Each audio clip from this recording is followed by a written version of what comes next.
And you know you flying, and you might have a legitimate reason. You might be late, you might be in a hurry, or you may just want to drive fast that day, top down and, hit the ground, you know what I mean? And you're just rolling, and all of a sudden, out of nowhere, you didn't see him. You thought you had seen every possibility of the popo. And the popo show up, red light. That siren goes off, and your heart drops down to your stomach and even lower. You start to perspire and sweat. Your mouth goes dry. You don't even know how to talk. You don't know your name. That's why they ask you for license and registration, because they know you just flipped out. What's your name? I don't know. Okay, give me your license and registration. It's on there. And there are situations that terrify us, and there are far greater situations that terrify us. A bad report from the doctor. That letter that says, we found something. We found a spot on your liver. We found something we need to re-examine. We need to do an MRI. We need to do an X-ray. We need to do some further testing.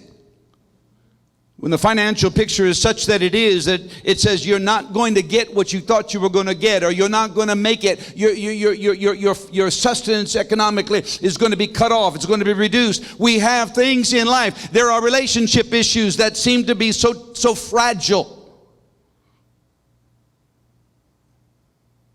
They weigh on us heavily, and life can be terrifying. Life can be so terrifying that you look for ways of escape. Life can be so terrifying that you look for ways of enclosure to protect you from the outside. There are people who can't get out of bed sometimes because they're so terrified. David says, I've been there. I know what it's like. I know what it's like to be terrified. I know what it's like to be afraid. I know what it's like to feel insecure. He says, make the righteous secure. That word secure there is interesting in the Hebrew, because what it means literally is firmly established. You see, insecurity knocks you off kilter. Insecurity makes you feel like you don't have both feet on the ground.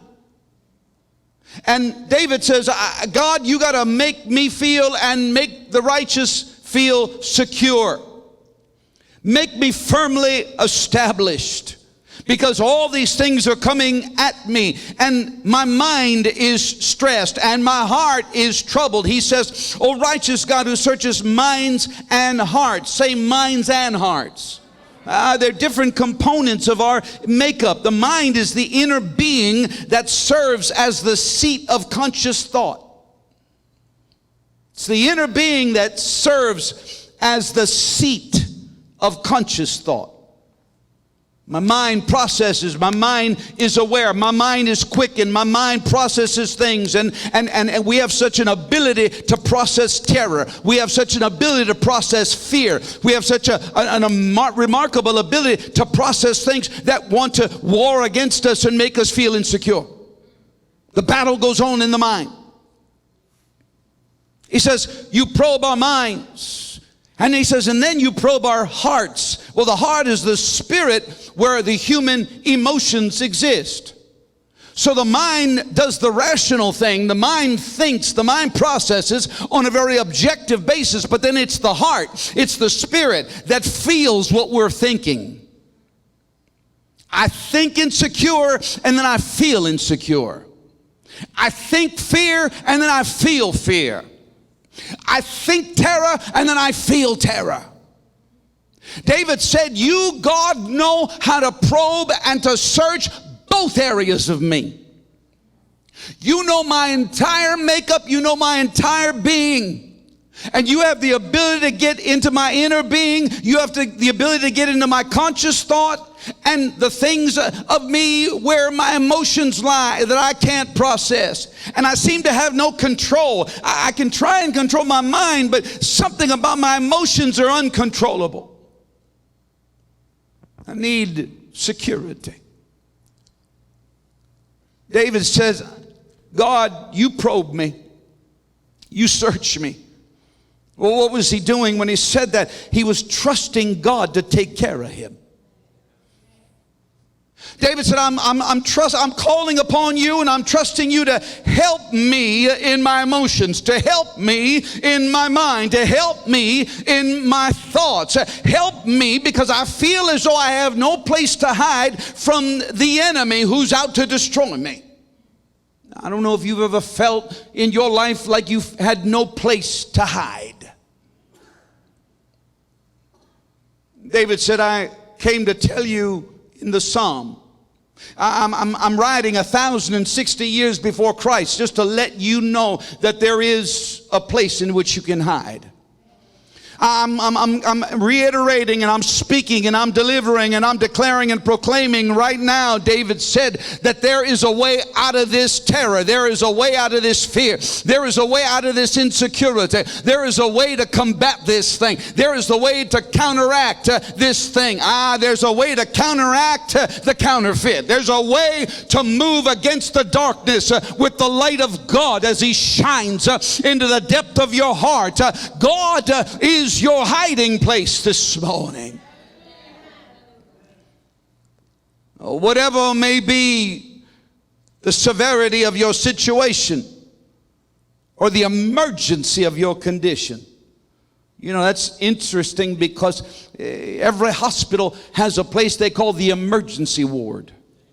When things are at their worst, when things are at their most crisis point, when it looks like there's no other way out of this thing, when it looks like there's no help or solution, there's an emergency room. And that's where you go in the time of an emergency. Oh God, it's not a light thing. It's not a simple thing. It's not a thing that just seems to be a fleeting thought or threat. This is life and death coming at you, and you got to go to the emergency room. I came to let you know that David said there is an emergency room called the presence of God. When things are at their worst, when things are at crisis point and emergency conditions, you will never go wrong by retaining a reliance on your God. You will never go wrong trusting Him. You'll never go wrong depending on Him. You will never go wrong in your life at any point in time of your situation. I don't care how bad, I don't care how severe, I don't care how emergency ridden it might be. You will never go wrong trusting in your God. In God, and only in God, David put his trust. Even in the midst of his worst condition, his worst distress, he put his confidence in God. Would you just lift your hands with me one time and just say, I am putting all of my trust and my confidence and my hope in God. In the midst of my insecurity, God is my strength. Aware then of his need for a source of security greater than himself. We have an amazing ability to try and help ourselves up here. Hello. If I go and enjoy myself, I'll feel better. If I listen to certain kind of music, I'll feel better. If I go and eat a nice bowl of pasta, I'll feel better. Whatever it is that we try and do, if I read a book, if I watch television, if I go see a movie, if I go on vacation, I will feel better. I will feel secure. You know, get me out of here and over there. But see, wherever you go, you take you with you. So your insecurity goes with you wherever you go. It doesn't matter. You be smack dab in the middle of Fort Knox, you know. Middle of an army barrack, you're still insecure inside. Surrounded by you're still insecure inside. Your security on the inside affects you on the outside. And David says, no, listen, you need to understand that when you put your trust in God, that he then becomes the security who's greater than you. Nothing that you can ever do will match him. And when you put your security in him, you'll find that he's higher. You'll find that he's bigger. You'll find that he's greater. You'll find that he's mightier than anything you could ever manufacture or muster or put your hands on. That God is always greater than your situation. That God is always bigger than your condition. That the emergency seems to go into calm and peace the minute you call on God. David said, I need someone greater than myself to give me a sense of security. So he cried out to God, and he believed that his God would reveal himself to David as his deliverer. I'm glad this morning that we can call on God. I don't care when, I don't care how, I don't care how bad it is. I don't care if you got yourself there or the devil got you there. I don't care whether it's people coming at you or situations and conditions. God is your deliverer. Let me just say that to you this morning. God is your deliverer. Lift your hand with me and declare, God is my deliverer. Right now, God is my deliverer. Tonight, God is my deliverer. Tomorrow, God is my deliverer. David said, I'm going to stand on a rock. I'm going to stand on the rock that doesn't move. I need something under my feet that doesn't move. Everything else is sinking sand. Everything else is shifting sand. Everything else is unstable. Give me a place to stand. Give me a rock to stand on. And he knew that if he stood on God, that it would not be in vain. Listen, it is never in vain to stand on God, your rock. When you're in an unstable situation, you can stand on him. Numbers 24 and 21 says, your dwelling is secure. Your nest is set in a rock. Oh God, I came to let you know that your life, your nest, everything about you is set on the rock of God's grace and mercy and power.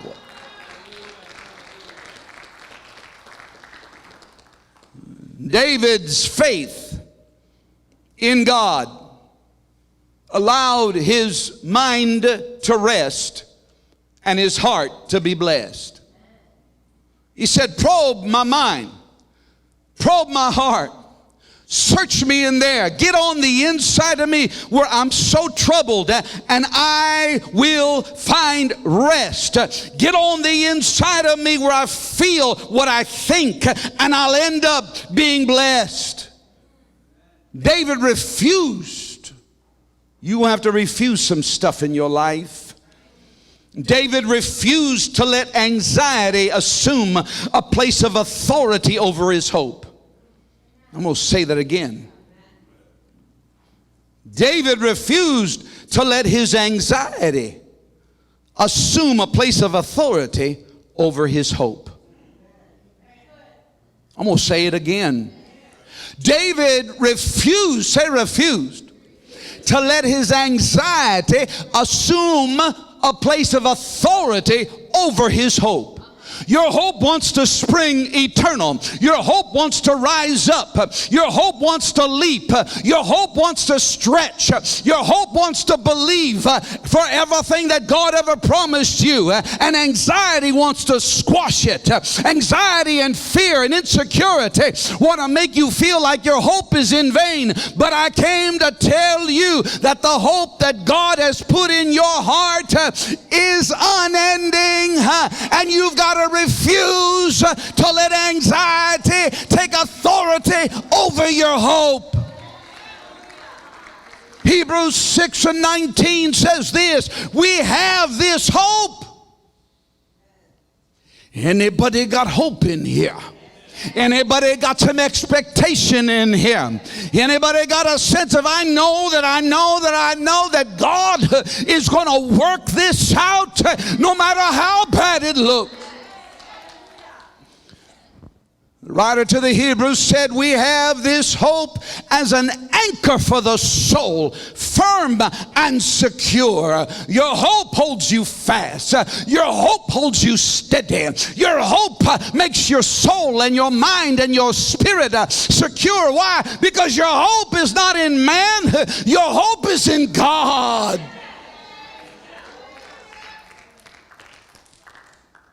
David said, look at it in verse 10. He said, my shield is God Most High. Come on, Saul. Come on, enemy. Come on, fear. Come on, terror. Come on, insecurity. Come on, threat. Come on, lie. My shield is God Most High. There's something in between me and you, and it's my shield, God Most High. David said, my shield. I like that. Yeah, I'm glad he's your shield, but I'm glad he's my shield this morning. Anybody glad he's your shield this morning? That word shield there in the Hebrew is literally, he's my armor. I got body armor. It's my God. My God is my body armor. He is my shield. I like David because he said my shield. He let us taste it and savor it and, enjoy it a minute. But then he had to say, my shield. Oh, God. Is he your shield this morning? No. I don't know if you know that for sure. Come on. Is he your shield? Come on. Get this in your spirit. Is he your shield? Tell your neighbor, I'm glad he's yours, but I'm really glad he's mine. Lift your hands and say, my shield. My shield. Come on. Say it again. My shield. David said, my shield. How is he his shield? Well, God was David's shield by special covenant. Unbreakable agreement. Unshatterable treaty. We've got a compact, David said. God made a compact. God signed, ratified and guaranteed that he would never leave me or forsake me, that he would always be my shield. He would always be my strong tower. He'd always be my rock and my strength and my fortress. He would always be my security. We signed a deal. God, he gave me a guarantee. He's my shield. Special covenant ratified in my own soul by my knowledge of my union with God. It's on the deep inside, in the depths of me. It's ratified down in here. And you can't take it, and you can't break it. I know He is my God. He is the lover of my soul. My eye is on him, and his eye is on me.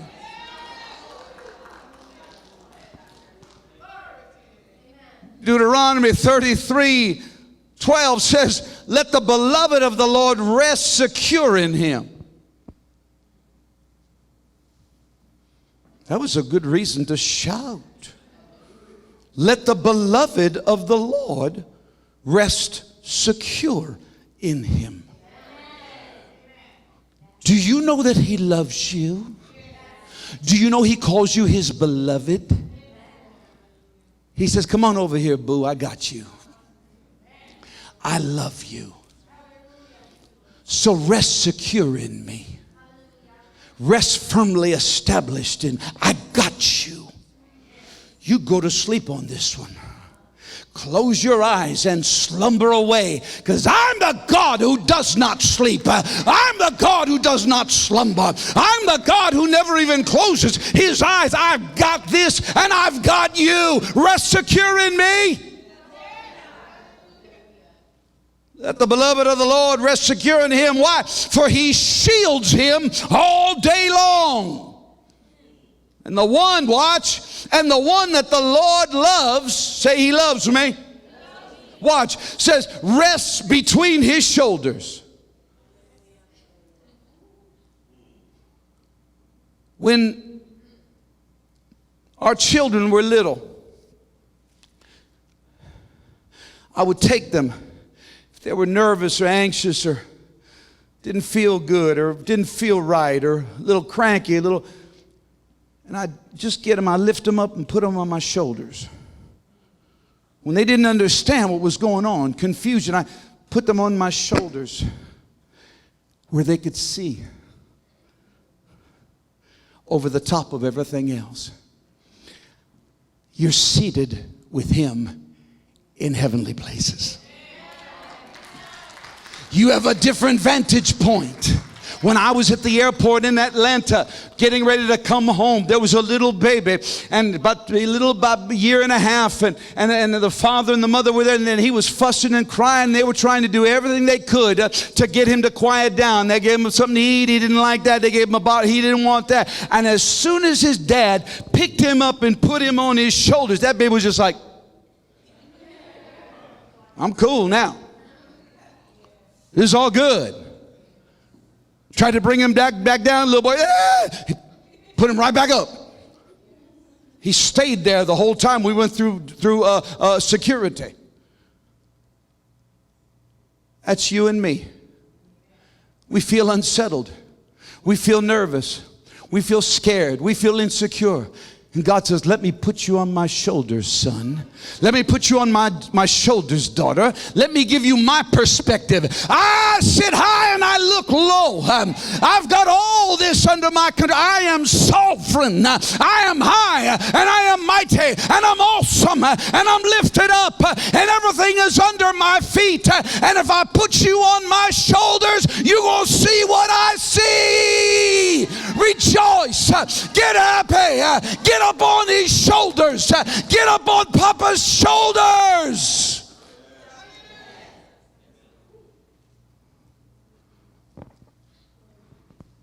Listen, David's prayer